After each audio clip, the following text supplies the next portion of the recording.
Hello and welcome to Archive West Texas. I'm your host, Gordon Wilkerson. Archive West Texas is a show dedicated to finding, documenting, and sharing stories of remarkable individuals whose lives have positively influenced our region. We focus on history and accomplishment, but we also hope to learn from and also be inspired by the character and life lessons of our guests. We're pleased today to welcome Steve Moffett to our show. Steve is a longtime president and leader, general manager at Lubbock Electric Company, where he spent 46 years, including 30 years as general manager. Steve, thanks for joining us this morning. Welcome to Archive West Texas. Thank you. I'm glad to be here. Let's talk a little bit with our listeners about your early years. You grew up over in Snyder. Tell us about your family and growing up in Snyder and some of the early influences that helped shape you. Well, I was actually born during the first oil boom in Snyder, which was a long time ago. My father was a coach and a teacher, and he had just accepted the head football coach at Snyder, Texas. And I was born like 3 months before they moved to Snyder. Don't remember much about our first house, but then they got a house. The oil boom had hit so quickly, there was no place to live. Anyway, a developer came in and built a whole bunch of tract houses there, and we got on a waiting list for one of those and ended up, I lived there till I was 22 and went off from home. How did you make your way over to Lubbock? Well, I actually had a number 9 in the original drought lottery, and I did not really think I was going to go to college, and found out I could get a 4-year deferment if I did go to college. So I started looking for colleges. My dad was a graduate from Texas Tech back in 32, and I had a sister that graduated in 66. And so I looked at Texas Tech and I thought, why do I need to look anymore? So I spent the best 8 years of my, that's a joke. So I spent my whole career there and graduated and left for about 8 months, then came back to Lubbock. What'd you study at Tech? Well, I like to tell people I had a 3-point, but I think that was my blood alcohol level. I went to orientation. I sat next to one of my buddies that I used to copy off of in high school, and he wrote down business, so I did too. And anyway, turned out that kind of has helped me my entire career. Tell me how you got to know Paul Bush and how you became involved with Lubbock Electric. My first meeting with Paul Bush, I had a brother that was 8 years older than I was, and he was a very good baseball player. And in those days, Lubbock Electric had a semi-pro baseball team, and my brother was kind of their ringer that they brought in. You had to work at Lubbock Electric, but they mainly got him because he was a left-handed pitcher, and he was also a 400 hitter. So that's how I first heard about Lubbock Electric Company. Well, when I decided to stay in Lubbock for the summer, which was after my sophomore year, I needed a job. And so I went by Lubbock Electric Company, and Mr. Bush wasn't in, and he did all of the hiring and firing. So I found a job with Flag Homes, helping a carpenter, and got a call from Mr. Bush, and went back down and I interviewed with him, and he said I could have this position on the cleanup crew, they called it, but that was 1970. And he said, there's one stipulation. He said, I'm the boss here.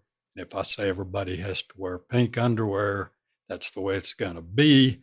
He said, you're going to have to cut your hair. Of course, I had hair down below my ears and all of that typical 1970 radical whatever. Anyway, I said words to the effect I wasn't going to cut my hair for any 2-bit summer job or something. And really struck a blow for the proletariat there. But anyway, a month later, I was a Pike at Tech. We had a summer football game that we only did like 2 years, and the Pikes were having a big party there. And I see this girl there, and I was smitten. She had a date with one of my fraternity brothers, and I knew a girl that knew her, and I got a blind date, although I guess it wasn't a blind date. And her name was Patsy Bush. And anyway, she was going to Tech, but she was living at home. And she said we could have a date, but I'd need to pick her up at her house. And so I go, and it never got the relationship between Paul Bush and Patsy Bush. And anyway, that was kind of a rude awakening to see him there. And I dated her, but I never did go back to the house for quite some time. Did you cut your hair before you picked her up?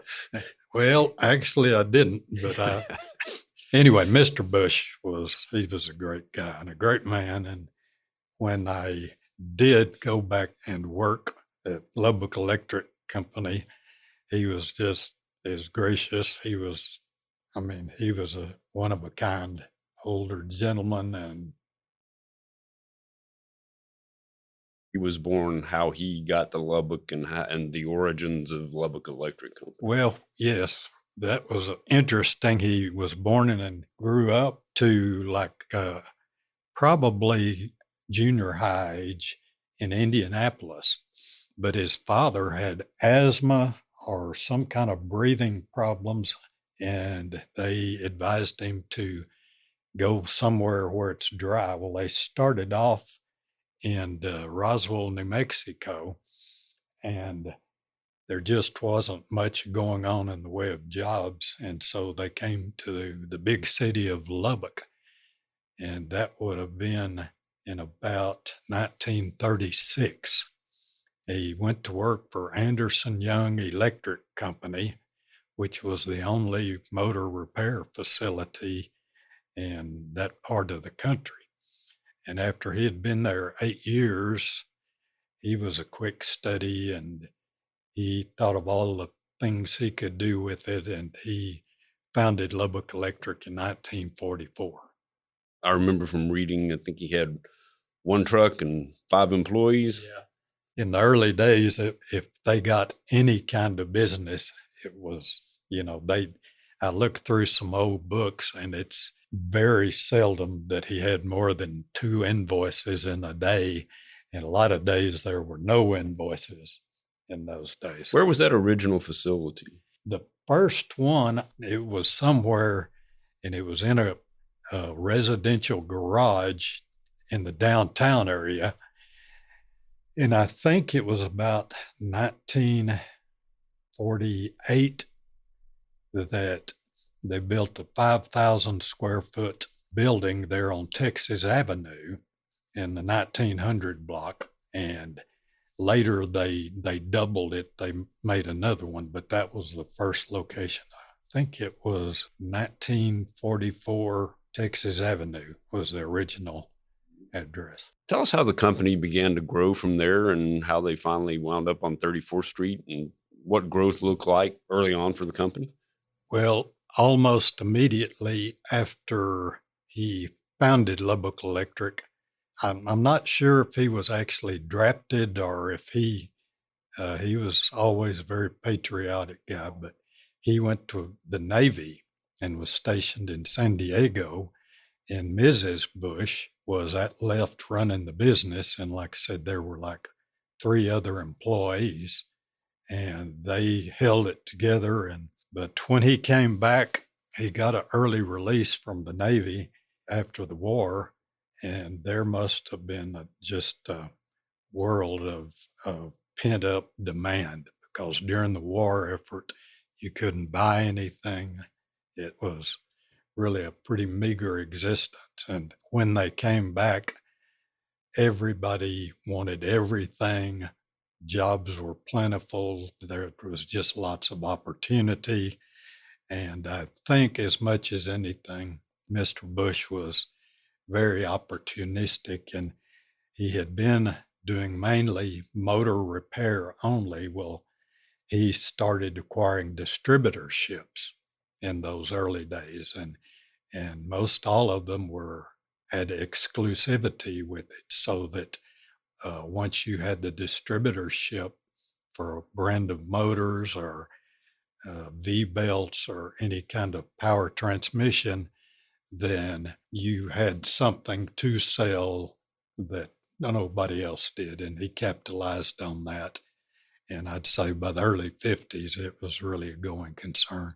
What markets did he target in terms of trying to grow his sales? I know there had to be a heavy ag emphasis early on, but ultimately tried to expand into the Permian Basin and some other industries as well. Talk us through that. In the early days, there was a lot of refrigeration units around, and they had special motors that failed frequently, and that was an early thing he said that kept the ship afloat. But about that time, cotton was getting to be big, and all of the original cotton gins were powered by gasoline or diesel engines.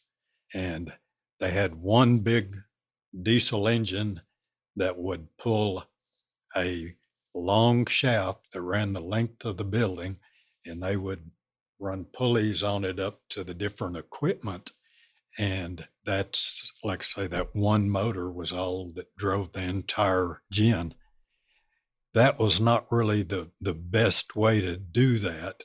And Mr. Bush quickly saw that you could replace that one prime mover, the engine of whatever sort it was, with an electric motor.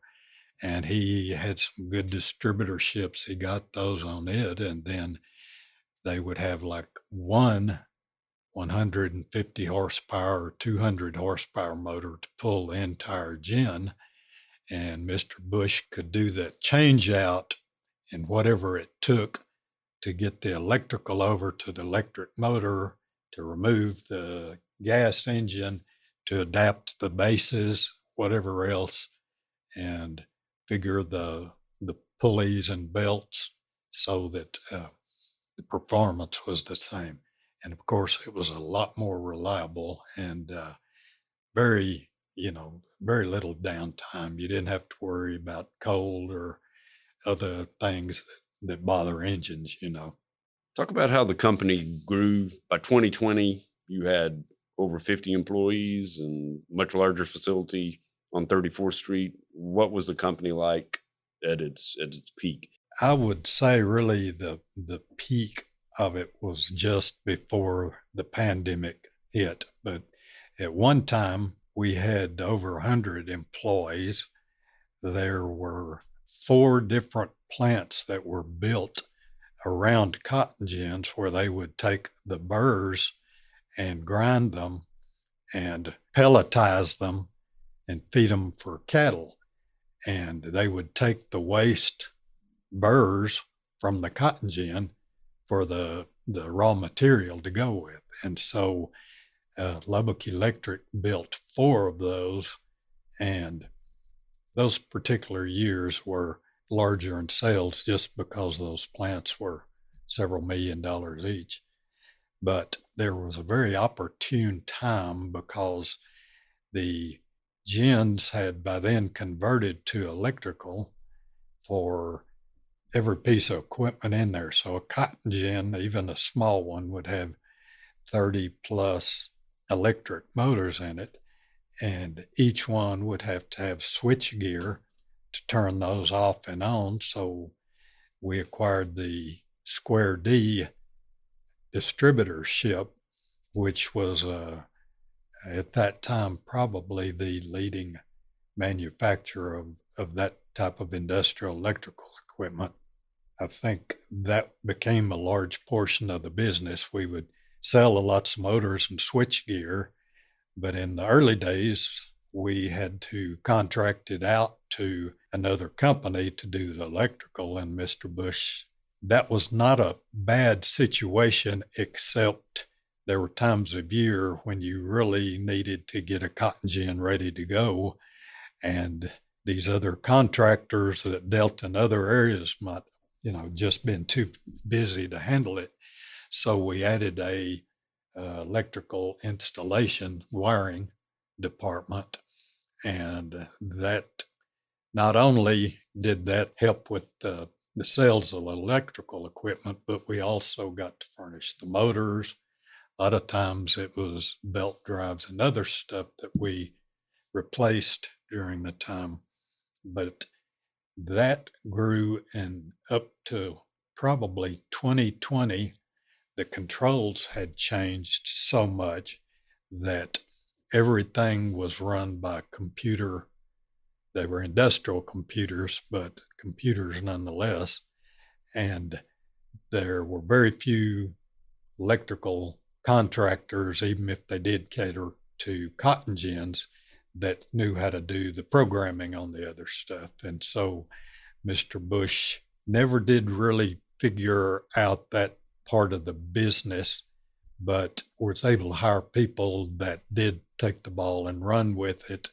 I never was a programmer, but I was very proactive in promoting it just because I could see that was the future. And now that they don't even consider building a cotton gin that doesn't have a computerized control system. Company was well known for its motto, just say no to downtime. Yeah. How did that evolve, and how did that work in practice? Well, probably somewhere around 2015, and we had a young lady join us, and marketing was her specialty.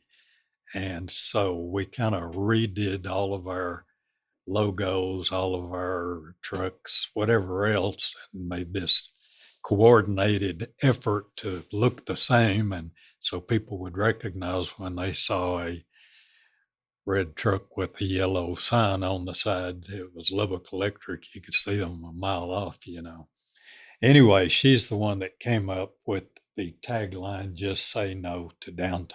We had it even in our letterhead, it would say, just say no to downtime.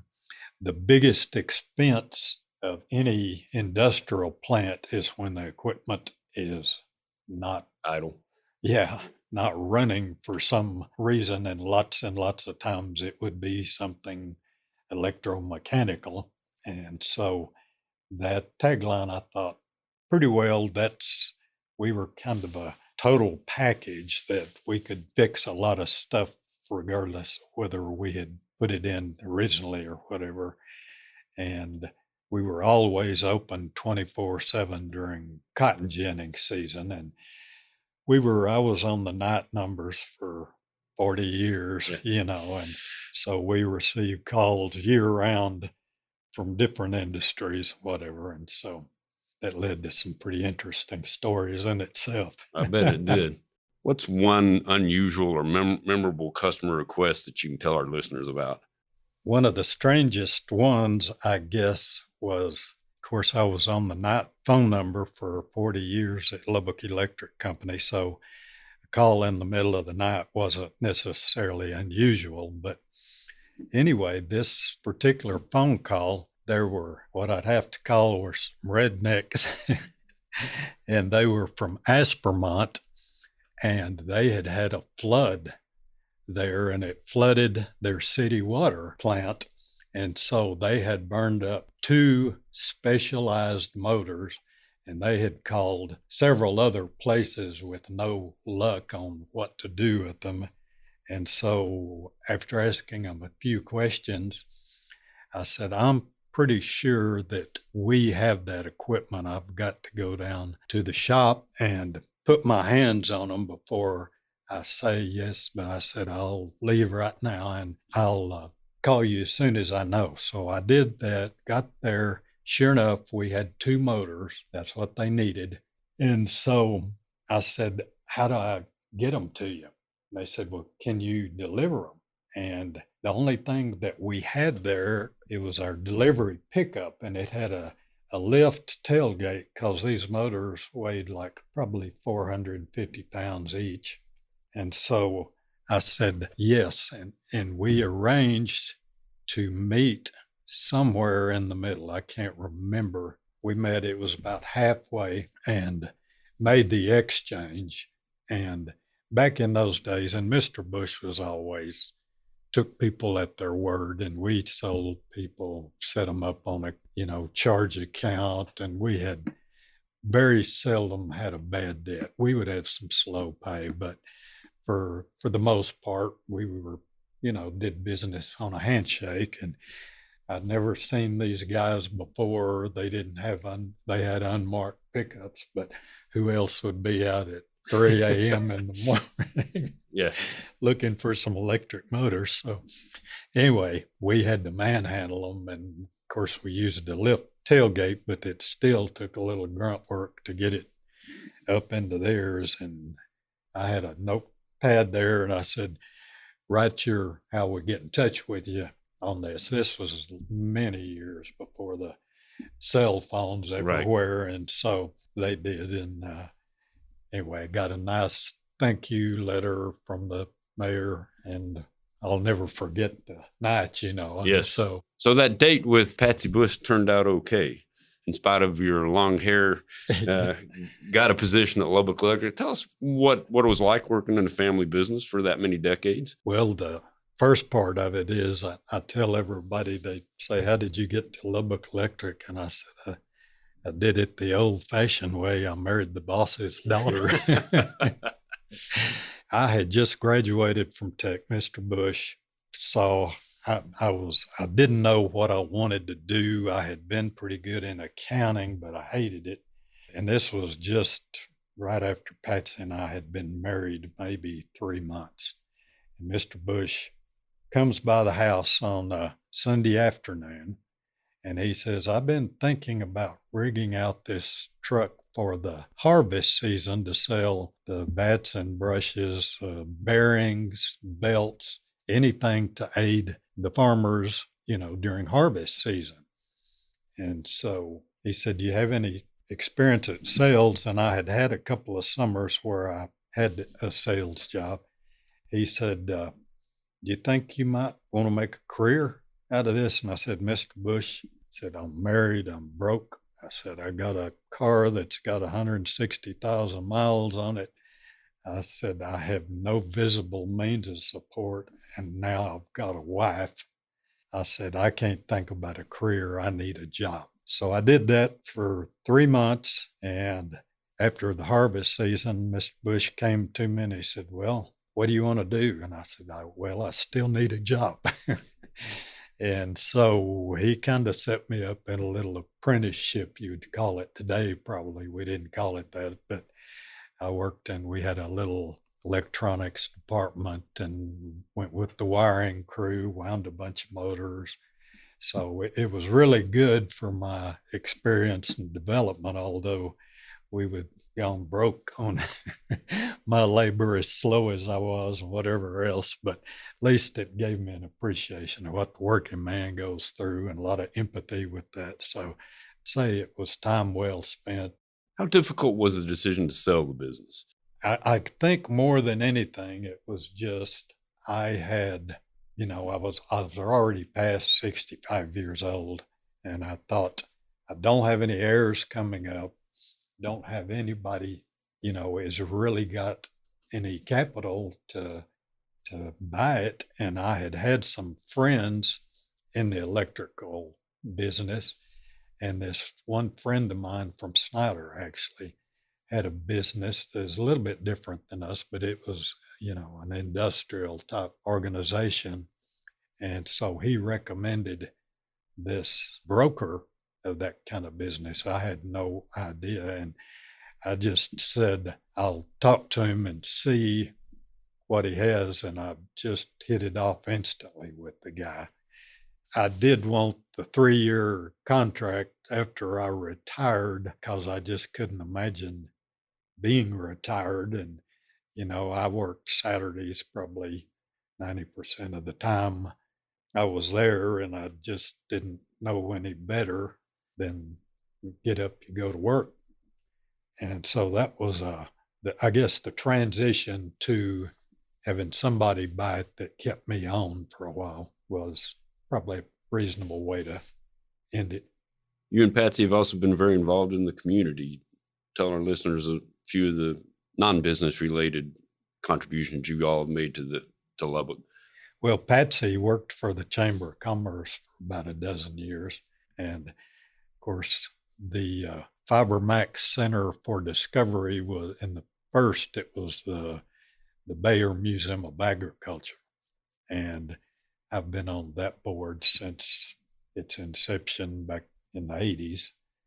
And here of late, a good friend of mine, Bill Miller, is the CEO of Breedlove Foods. And anyway, he asked me to be on their board. And so I've been on that for about 6 years. The food bank, that's in our big supporters of it. And they had asked me if I wanted to be on the board. And I said yes, but it was just time consuming. It's a bigger board. And I thought they really don't need me. But of course, we've supported First Christian Church for, I think, since first week we got married, we went to church there, and stayed there ever since. So what's next for Steve Moffett?